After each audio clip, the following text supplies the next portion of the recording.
See the screen? जी मेरा सबको नमस्कार। आज हम सुखवग के वर्सेस 204 और 205 की चर्चा करेंगे और उनको देखेंगे। वर्स 204 का टाइटल है Pasenadi Kosala Vatthu, the story of king Pasenadi Prasenajit of Kosala. और ये जेतवन की बात है। One day king Pasenadi of Kosala went to the Jetavana monastery after having his full morning meal.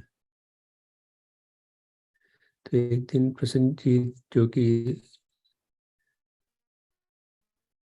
Periodically भगवान के पास जाते थे वहाँ के जेतावन मोनास्ट्री में, लेकिन जाने से पहले शायद उन्होंने कुछ अधिक खा लिया था उस दिन। It was said that the king had eaten 1/4 basket, about half a bushel of rice with meat curry on that day. I don't know what is half a bushel in modern language, modern terms. I checked up Google, and Google mentioned 60 pounds. That's a lot. So I couldn't relate it to that bushel. So it must be something else. एक दिन उन्होंने almost 1/4 basket rice का with meat curry खा लिया था. So while listening to the Buddha's discourse, he felt very sleepy and was nodding most of the time. तो भगवान के डिस्कोर्स होते वक्त वो काफ़ी लेजी फील कर रहे थे, स्लीपी फील कर रहे थे और नॉट भी कर रहे थे, ऊँघ भी रहे थे. Seeing him nodding, the Buddha advised him to take a little less rice every day and to decrease the amount on a sliding scale to the minimum of 1/16th part of the original amount he was taking. तो भगवान ने बड़ी practical advice दी उनको कि धीरे धीरे आप इसको कम करिए और जो अमाउंट, जो मात्रा अभी आप यूज़ कर रहे हैं उसका अबाउट 16th भाग की डाइट बनाइए अपनी. The king did as he was told and found that by eating less he became thin, but he felt very much lighter and enjoyed much better health. राजा ने ऐसे ही किया और उनको समझ में आई कि इनफैक्ट ही फाउंड कि eating less is very good for him. He felt very light और उनको लगा कि he feels much better in health. So when he told the Buddha about this, the Buddha said to him, O king, and this is what the verse is about, health is a great boon, contentment is a great wealth, a close and trusted friend is the best relative, Nibbana is the greatest bliss. This is a sense of the sutta that we are going, the pad that we are going to read. तो भगवान ने उनको फिर समझाया कि health तो एक बहुत बड़ा वरदान है और संतुष्टि से अधिक कोई धन नहीं है और एक close and trusted friend is the best relative और Nibbana is the greatest place. So from one end of the spectrum he took it to the other end of the spectrum, from a great boon to the greatest bliss. So we'll now look at the verse.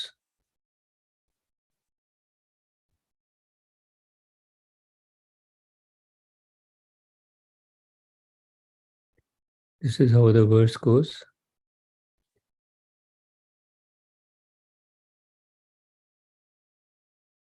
आरोग्य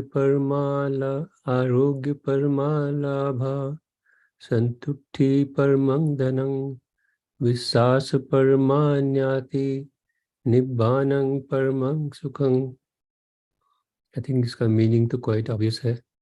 Health is the most precious gain or most precious wealth, whatever you like to call it.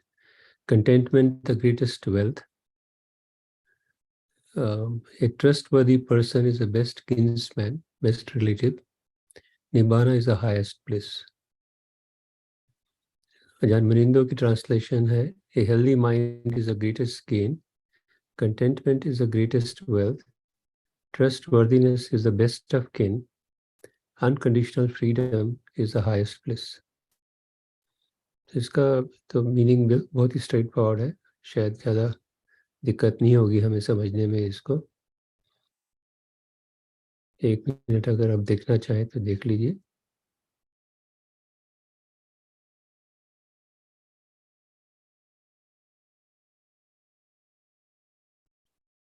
फिर आगे बढ़ते हैं। तो इसके कुछ जो मेरे विचार आए वो मैंने यहाँ कैप्चर करने की कोशिश की है।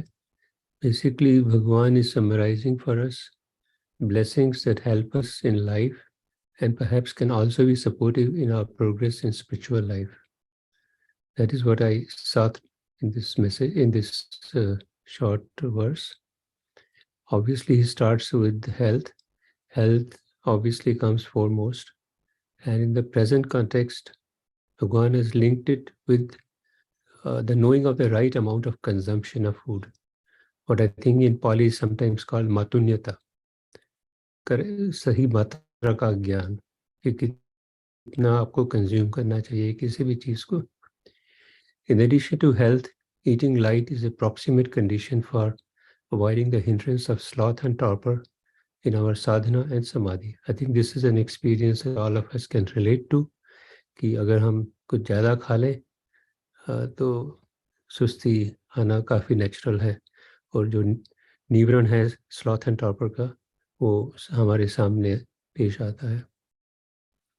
So the second issue is about contentment. So I think the issues that we need to look at here, am I content? I mean, this is some of the things. There are many things on which we may be, we may like to be content and we are not. Am I content with the food in my plate, with my lodging, with my clothes? Or am I forever seeking delight in more and new objects of desire?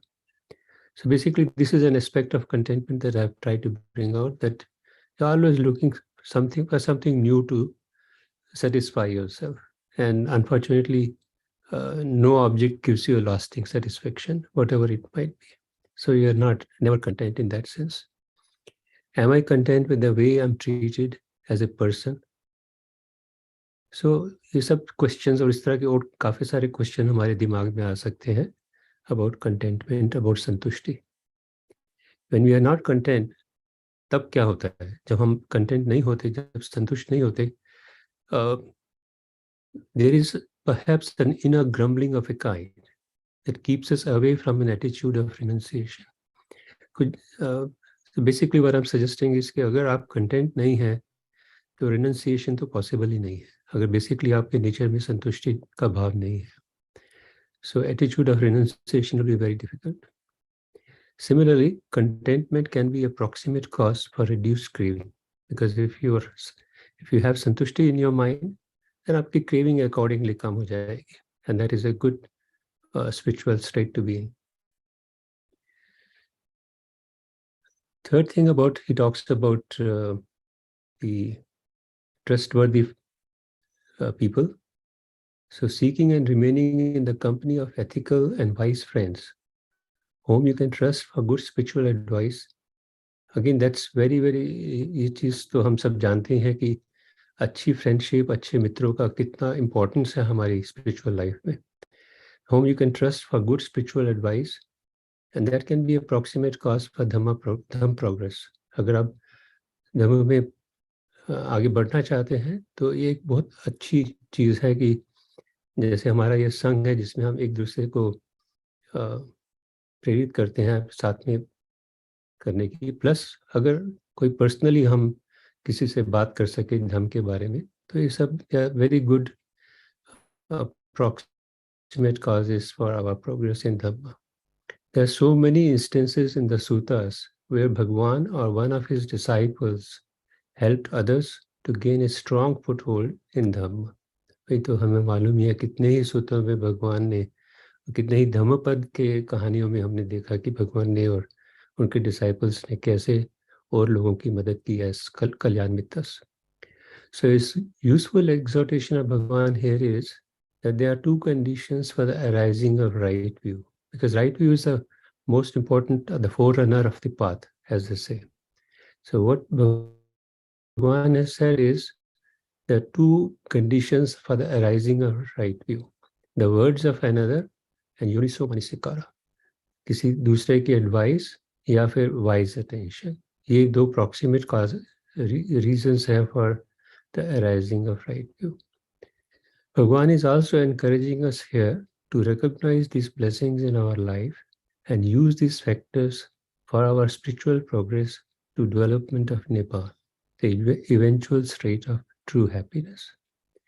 So obviously इस verse में encouragement यही है कि जो भी हमारी blessings हैं हमें लाइफ में मिली हैं उनको हम ठीक से यूज़ करके अपनी स्पिरिचुअल प्रोग्रेस के लिए में आगे बढ़े. So this is what some of the thoughts that came to my mind, which I thought I'll share with you. If you have any comments, please feel free to share them with me. I have some comments from Ajahn Munindo also, but before I proceed to that, if you have any observation, please.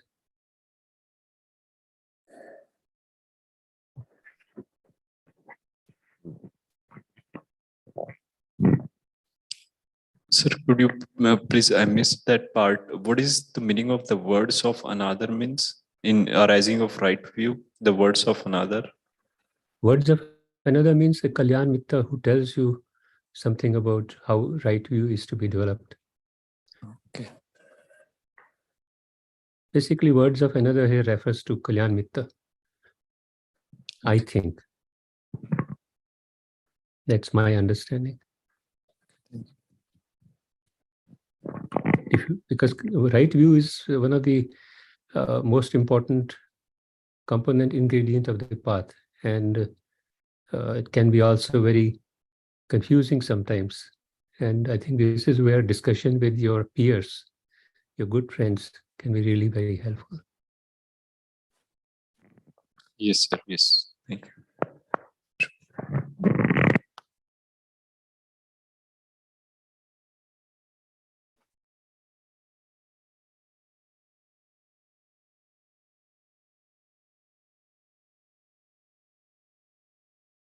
Okay, I'll proceed to the next slide. तो अजान मनिंदो की दो comments मिले, दो reflections मिली मुझे इसके ऊपर, तो मैं दोनों ही धीरे धीरे पढ़ लेता हूँ.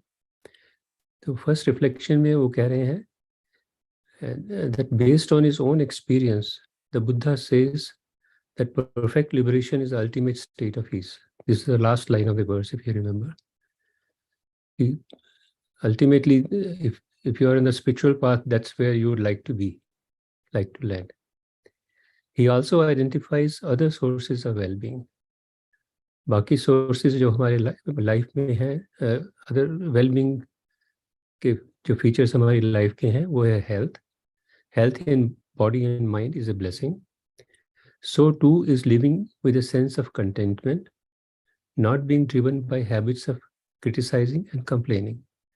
तो contentment का एक रूप ये भी है, हो सकता है कि हम हमारी जो आदतें हैं वो ऐसी हैं कि हम ना अपने आप को ना दूसरों को ज़्यादा क्रिटिसाइज करने में लगे रहते हैं या शिकायत करने में लगे रहते हैं, क्योंकि basically things are understood by us as they are. And trustworthiness, to be someone who is worthy of trust, is to feel you have the very best of companions. So that's an obvious feature of reliability, trustworthiness, etc. Trust grows to the degree that we are honest. अगर हम अपने मन से और कर्मों से ईमानदार हैं, तो दूसरों पर, हमारे आसपास के लोगों का हमारे में विश्वास, हमें विश्वास बढ़ जाता है. Trust diminishes to the degree that we are dishonest with ourselves or others. और अगर ये ऑनेस्टी नहीं है, ये ईमानदारी नहीं है हमारे सोच में या हमारे व्यवहार में, तो to that extent trust comes down. And the increase or decrease can be incremental. Of course, it can be small or it can be large, but every small moment of willingness to be true matters. It will have a wholesome result. So a very nice, crisp observation on trust.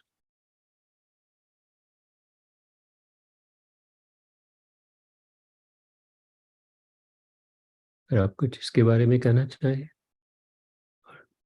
Discuss करना चाहें before we go to the next reflection?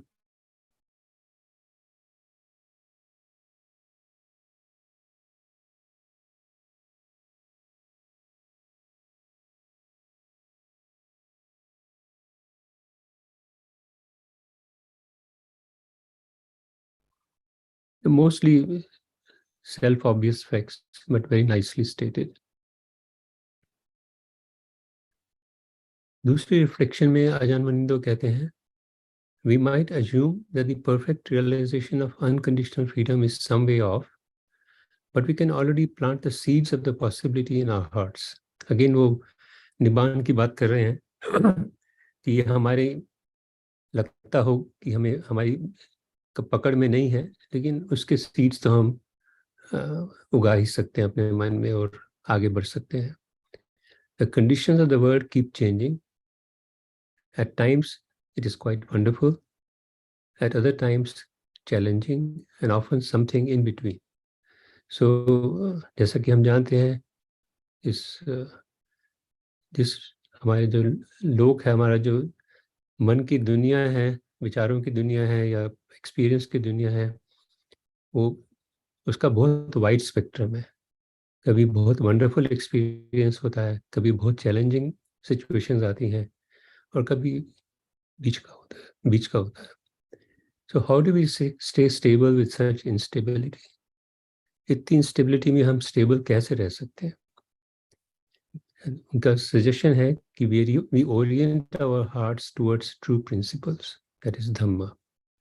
उनकी suggestion है कि हम अपने heart को हमेशा धम्म के साथ लगाएं, उनके धम्म के प्रिंसिपल्स के बेसिस पे रखें. Establishing an initial understanding of true principles gives our hearts direction. क्योंकि धम्म से हमेशा सही डायरेक्शन हमें प्राप्त होगी, उसके ऊपर रिफ्लेक्ट करेंगे, उसके बारे में विचार करेंगे, धम्म विचय करेंगे, तो हमें सही रास्ता जरूर दिखाई देगा. Contemplating these principles is nurturing the seeds, जो कि ऊपर बात हो गई है निब्बान की तरफ जाने की. अगर हम इस तरह के प्रिंसिपल्स को ज़्यादा से ज़्यादा जितना अच्छा समझ सकते हैं समझेंगे, तो हमें हम के रास्ते पे आगे प्रोग्रेस करवाएगा. As to when they will bear fruit is not something we can control. हमारे कंट्रोल पे ये नहीं है कि हमें फ्रूट कब मिलेगा, फल कब मिलेगा. In the meantime, cultivating trust in the possibility of unconditional freedom is something we can do. लेकिन हम अपने मन में अगर विश्वास रखें कि unconditional freedom can be obtain और आगे अपना बढ़ते जाए, तो is something that is possible within our ability. तो यहाँ उन्होंने ट्रस्ट वर्दी का थोड़ा सा डिफरेंट डायरेक्शन ले लिया है. Is basically trusting in our selves.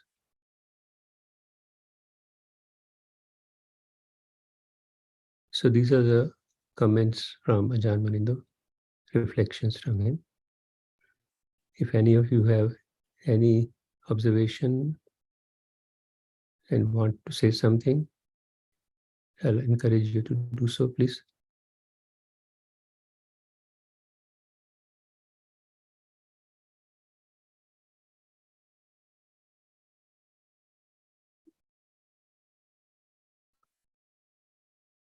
All right, we proceed to the next verse then. Verse 205, इसका नाम है तिस्थेर वत्थु. लेकिन इसकी जो कंटेक्स्ट स्टोरी है, ये आइडेंटिकल स्टोरी है जो हम एक बार अत्तावक के आखिरी पद में हम पढ़ चुके हैं. बिल्कुल सेम डिट्टो स्टोरी है.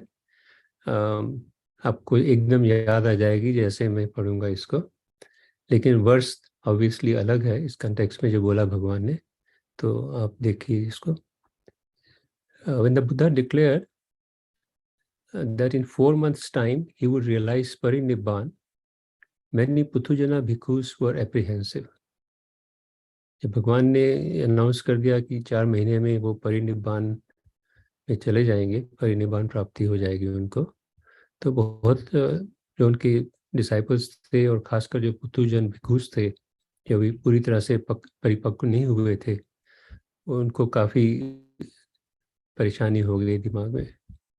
They were at a loss and did not know what to do. And so they kept close to the Buddha. Many of them, therefore, just as a compensation for themselves, they try to stay close to Buddha. But Theratissa, having resolved that he would attain arhatship in the lifetime of the Buddha, did not go to him, but left for a secluded place to practice meditation.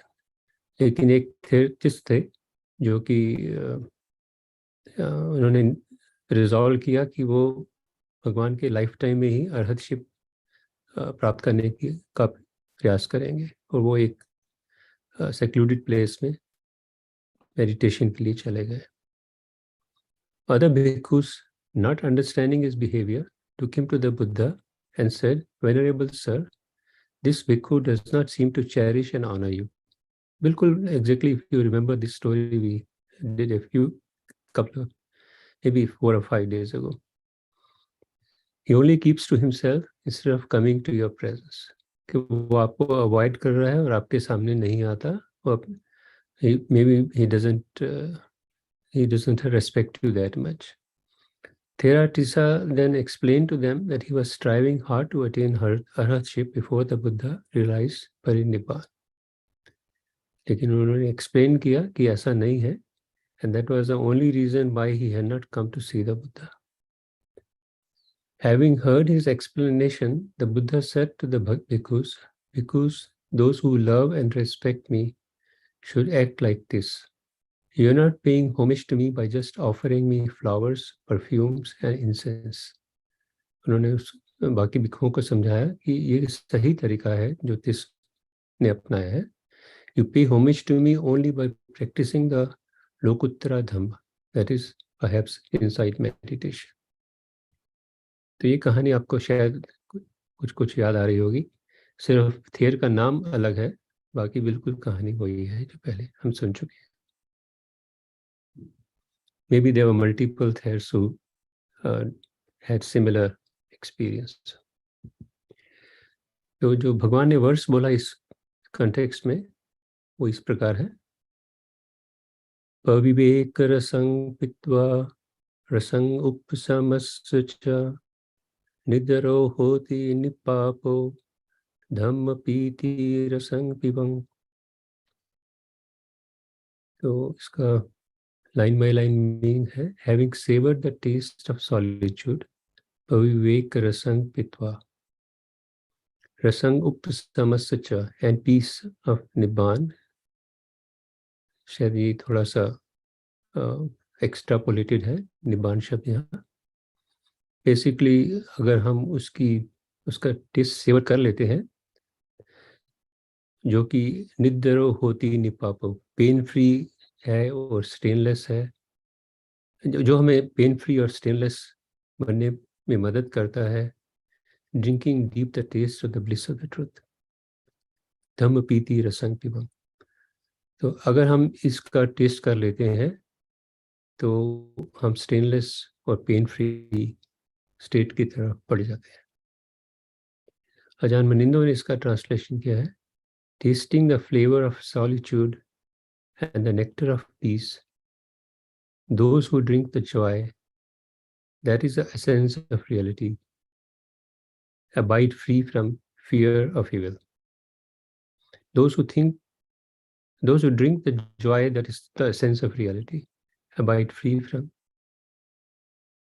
fear of evil.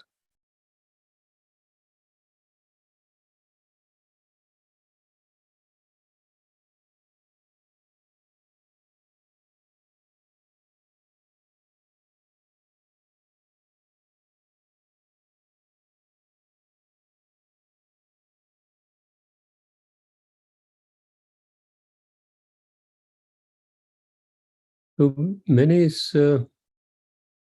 Verse में जो inspiration ली वो basically description ली है solitude में जो हमें mental states मिल सकती हैं और इवेंचुअली जो जिसकी तरफ हम बढ़ना चाहते हैं निब्बान की तरफ, उससे थोड़ी प्रेरणा लेके उसके बारे में कुछ लिखने का प्रयत्न किया है इस वर्स में. तो मेरे विचार जो मेरे मन में आए कुछ इस प्रकार है Buddha often spoke of the joy of Nibbana and gave it many hues of beauty, entirely different from the transient and unstable beauty that may be found in the world of ordinary experience. भगवान बुद्ध ने निब्बान की कई descriptions दी हुई हैं और सब में कुछ ना कुछ नई बात निकल के आती है और जो उसमें ब्यूटी है वो हमारी वर्ल्डली ब्यूटी से वर्ल्डली एक्सपीरियंस से काफ़ी अलग है. In fact, I remember in one of his discourses, I could not immediately locate that sutta which for your reference, but I remember it distinctly. He uses many fascinating words to describe this indescribable state using many similes and words.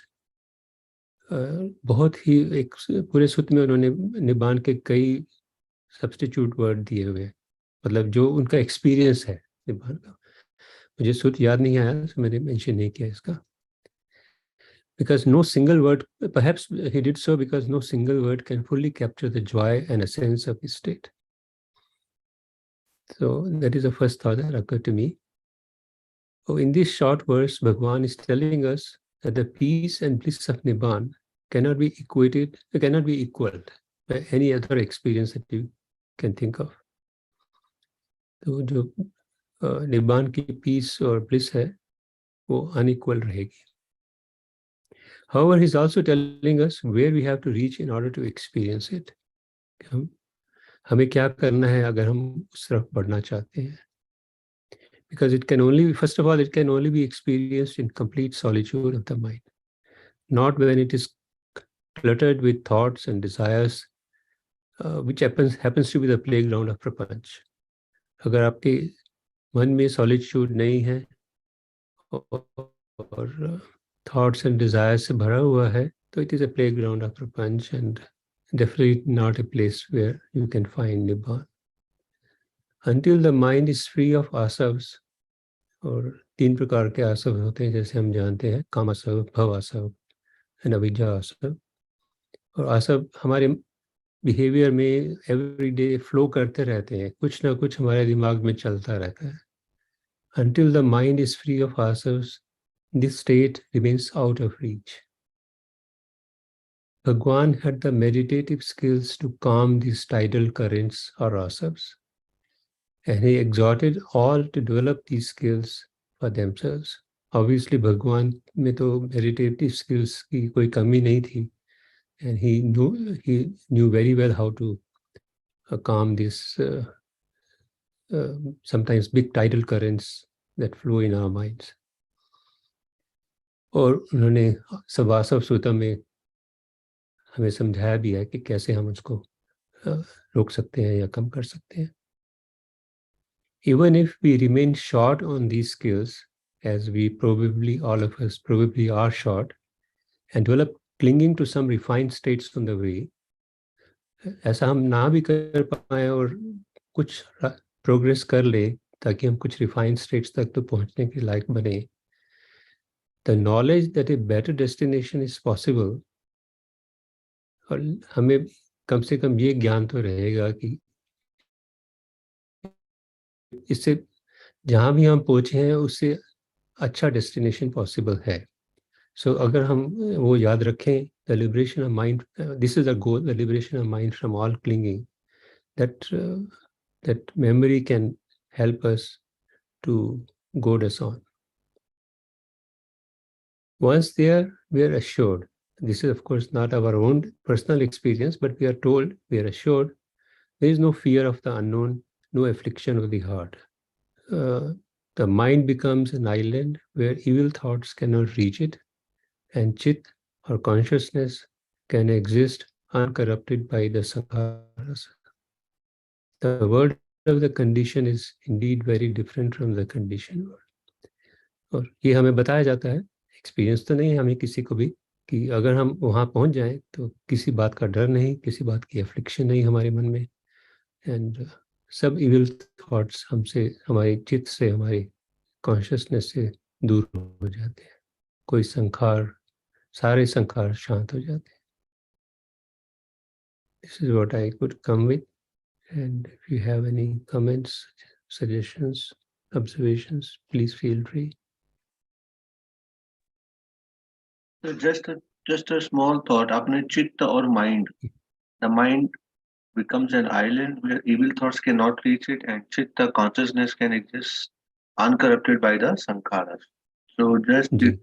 caught my attention. Mind versus chitta, and then is consciousness is different consciousness. I mean, we had discussed, but maybe if you can put your thoughts.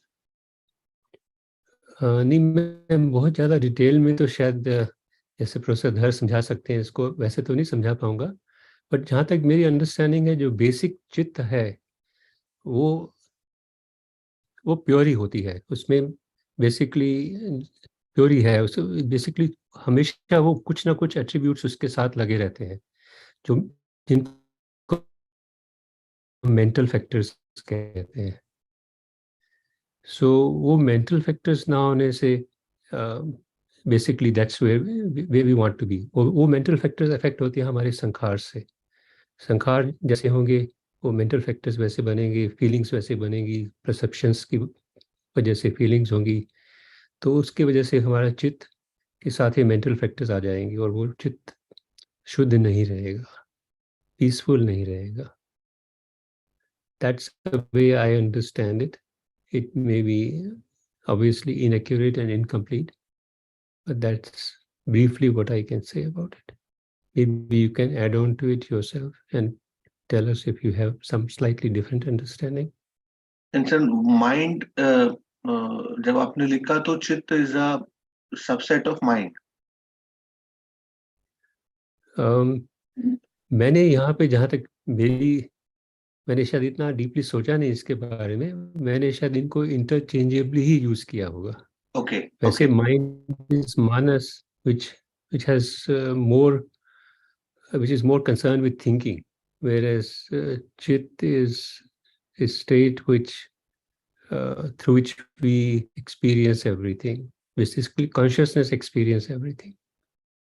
So I have used them almost in the same context. Maybe that's not accurate.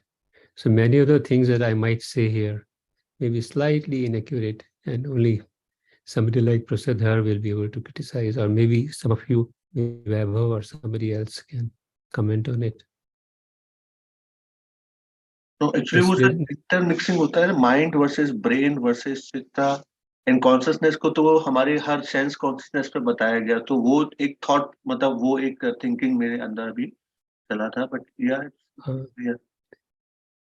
ये आप ठीक कह रहे हैं, ये काफ़ी confusing concepts हैं, मैं काफ़ी इनके बारे में सोचता रहता हूँ, पर मुझे लगा कि ये जिस कंटेक्स्ट में बात कर रहा हूँ, क्योंकि basically there is a pure chitta which arises whenever sense consciousness observes something, right? There is a stimulus in the form of from some sense, and the chitta arises. But if the chitta arises without the corrupting mental factors, then it remains pure. The moment the contact of a sense consciousness with a sense object happens, usually there is always some mental factor arising, some feeling, some perception, and some other complicated situations.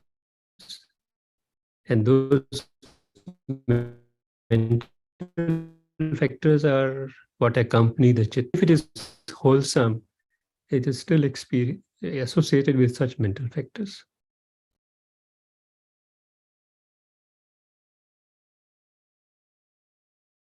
Maybe somebody else can comment on this, Rajinder ji or somebody else. Vishal ji has written something. If we could explain.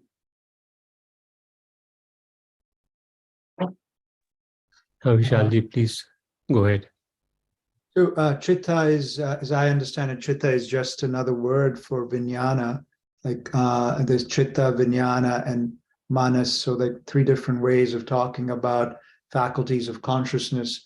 But in my understanding, you know, there's a sutta called the Sabha Sutta, which talks about what is the world. The world is essentially just the 5 aggregates. So for us, anything beyond the 5 aggregates, the Buddha says, if you try to evoke a world outside the 5 aggregates, that will lead to confusion. There is no such thing.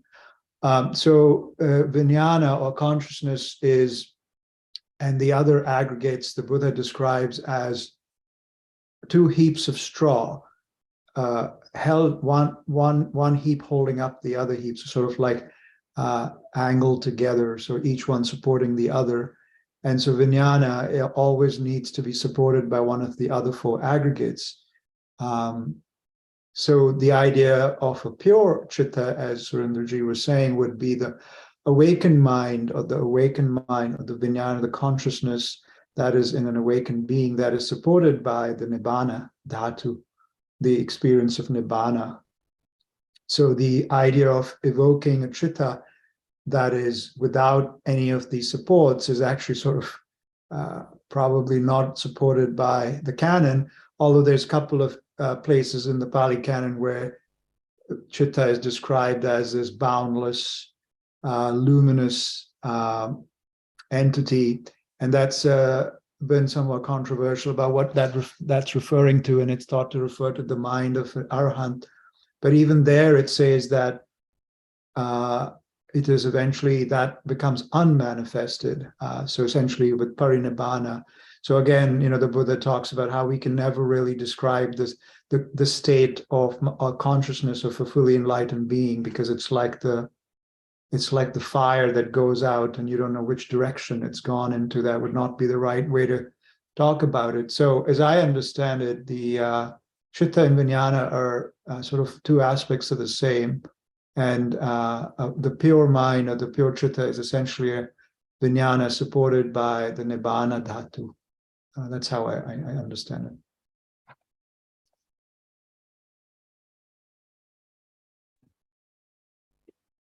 Thank you, Vishalji. Since time is moving on, we So quickly pick up again. yeah, Vishalji, so then you are saying that जो विज्ञान है is a base for your chitta. That's what you're saying? Or vijnana, because you are equating chitta with vijnana. Right. So in the canon, it seems that those words are often used to describe the same. So vijnana is not separate from chitta, or vice versa. That's right.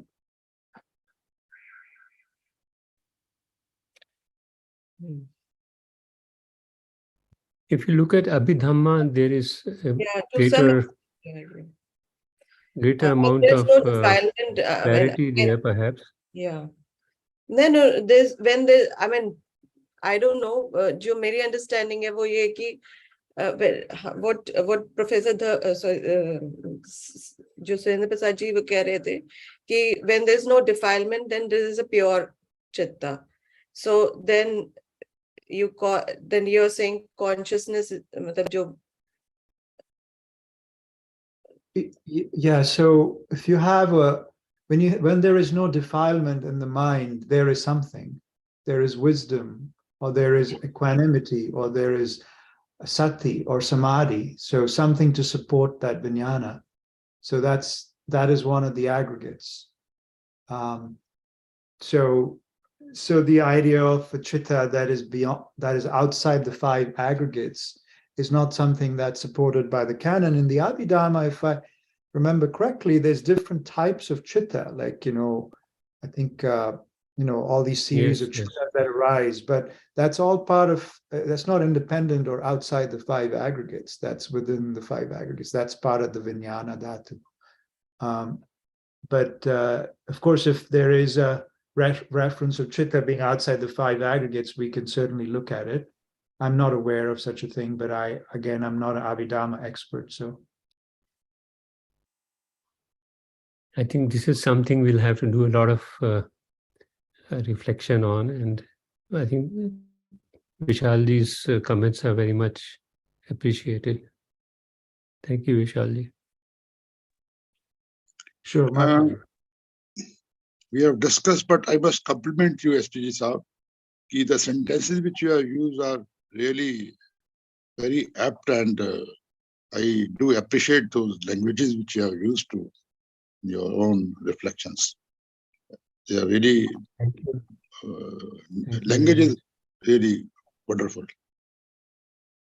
I do appreciate. Thank you. Can I quickly, I mean, it's already now 7 o'clock. I mean, sorry, I'm talking about American time, but I mean, my time here, we don't have much time left. Should I quickly go through Ajahn Munindo's reflection and finish with this? Just, I'll not take much time. So on this verse, Ajahn Munindo says, physicians advise us to nourish the body by eating healthily and taking regular exercise. Very direct observation of Ajahn Munindo on eating healthily. The Buddha advises us to nourish the heart with truth. If we allow ourselves to become too busy, we forget how rejuvenating it can be to spend time alone.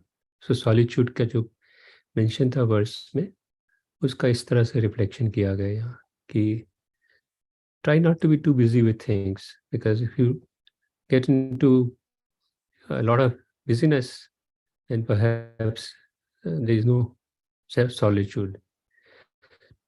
So we must take time for ourselves.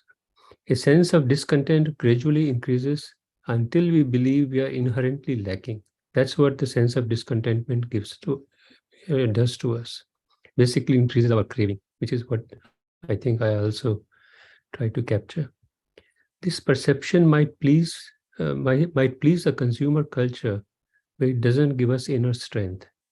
Spiritual practice sometimes involves daring to take less and trusting in our heart's natural, undefiled state. तो spiritual practice हमें सिखाती है कि हम कम में विश्वास करें, लेकिन हमारी जो हार्ट की नेचुरल अनडिफाइल्ड को डेवलप करें, उसको आगे बढ़ाएं. So if you, and I have said it very hastily, but if you have any comments or suggestions, it's welcome. Otherwise, I'd like to stop here.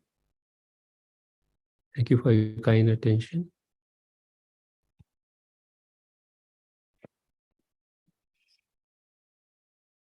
Thank you, Surendra Prasad ji.